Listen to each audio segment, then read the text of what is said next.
Varmt välkomna till Svenska Akademin. Jag heter Mats Malm och är akademins ständiga sekreterare. Akademin har ju sammanträtt och kan presentera sitt beslut om vem som tilldelas årets Nobelpris i litteratur. Very welcome to the Swedish Academy. My name is Mats Malm, I'm the permanent secretary. The Academy has convened and can now announce its decision on the Nobel Prize in Literature. Nobelpriset i litteratur år 2023 tilldelas den norska författaren Jon Fosse för hans nyskapande dramatik och prosa som ger röst åt det åtsägbara. The Nobel Prize in Literature for 2023 is awarded to the Norwegian author Jon Fosse for his innovative plays and prose which give voice to the unsayable. Jag har just kunnat tala med Jon Fosse på telefon. Det är inte alltid som jag blir trodd när jag ringer upp på det här sättet. Men han var beredd att lita på mig åtminstone fram till nu. Han var ute och körde bil vid sitt sommarställe norr om Bergen vid Sognefjord. Han lovade att köra hem försiktigt och se på tillkännagivandet. Vi har börjat tala om praktiska ting och om Nobelveckan i December. I've just spoken to Jon Fosse on the phone. Not every laureate believes me when I make the call, but he was prepared to have confidence until 1 o'clock. He was driving on the countryside at Sognefjord, north of Bergen in Norway, and we had the opportunity to start speaking about practical matters and the Nobel Week in December. Jag lämnar nu ordet till Nobelkommitténs ordförande Anders Olsson som kommer att berätta om pristagaren. Därefter kommer han och Nobelkommitté-ledamoten Anne Svärd att svara på frågor i individuella intervjuer. I now give the floor to Anders Olsson, chair of the Nobel Committee. He will present the laureate, and after that, he and member of the Nobel Committee, Anne Svärd, will answer questions in individual interviews. Thank you.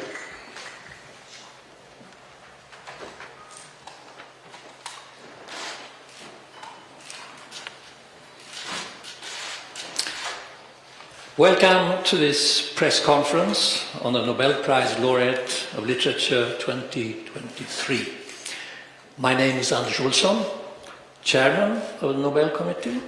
The other members of the Nobel Committee that have prepared this year's Nobel Prize in Literature are Ellen Mattsson, Stig Sandberg, Anne Svärd, and Per Westberg.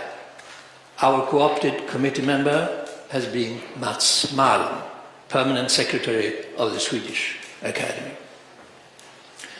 After my presentation of the laureate's work in English, my colleague in the Nobel Committee, Anne Svärd, and I will take individual interviews. More information about our laureate can be found on the Academy's homepage, www.nobelprize.org.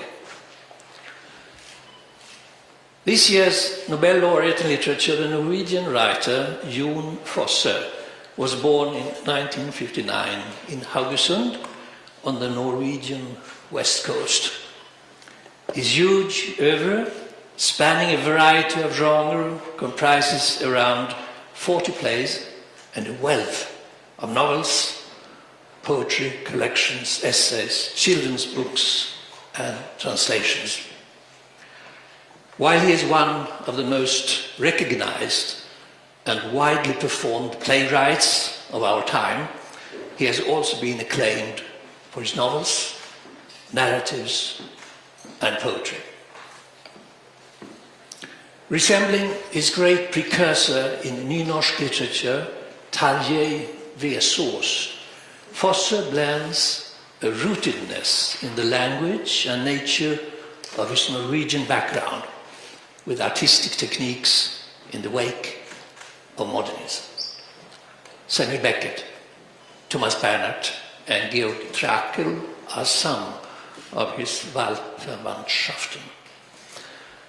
Fosse's international breakthrough as a playwright was Claude Régis' 1998 Paris production of his first and much performed play, Någon kem till att komma, or in English, Someone is going to come.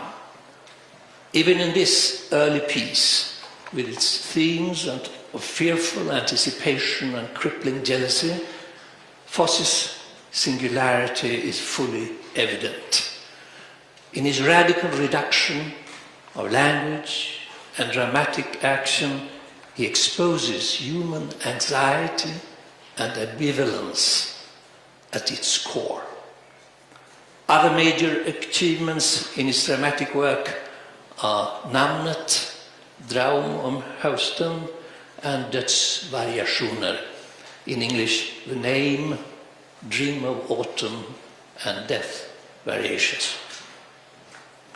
It is through his ability to evoke man's loss of orientation and how this paradoxically can provide access to a deeper experience close to divinity that Fosse has come to be regarded as an innovator not only in contemporary theatre.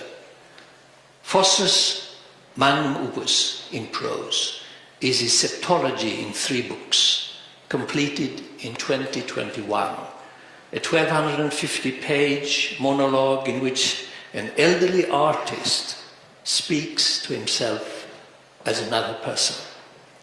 In English, the titles are The Other Name, I is Another, and A New Name. The work progresses seemingly endlessly and without sentence breaks, but is formally held together by recurring themes and ritual gestures of prayer in a time span of 7 days. The first section of the novel addresses the painting that Asle, the narrator, has been unable to complete, but which is nevertheless dearest to him. This depicts 2 strokes, one purple and the other brown, in the form of a diagonal cross. It is as if this opening phrase draws together the different time layers of the work into a single infinite present. The painted cross also indicates the dominant doppelganger motif of the novel, Asle speaking with Asle at the moment of death. The septology is a major work, being at the same time Asle's attempt at reconciliation with his own fate, an elegy to his dead wife, and a Künstlerroman dealing with his own career as a painter. Fosse's sensitive language, which probes the limits of words, reveals the closeness of his relationship with poetry. This is obvious even in his first poetry collection, Ängel med vatten I ögonen, from 1986, and in the recent edition of his collected lyrical works, Dikt I samling. Interestingly, Fosse has in recent years added to his long list of translations into nynorsk 2 modern lyrical classics, Georg Trakls Sebastian I Traum, 2019, and Rainer Maria Rilkes Duino Elvira. Thank you very much for coming here, and now I will start the individual interviews with my colleague Anne Särd. Thank you.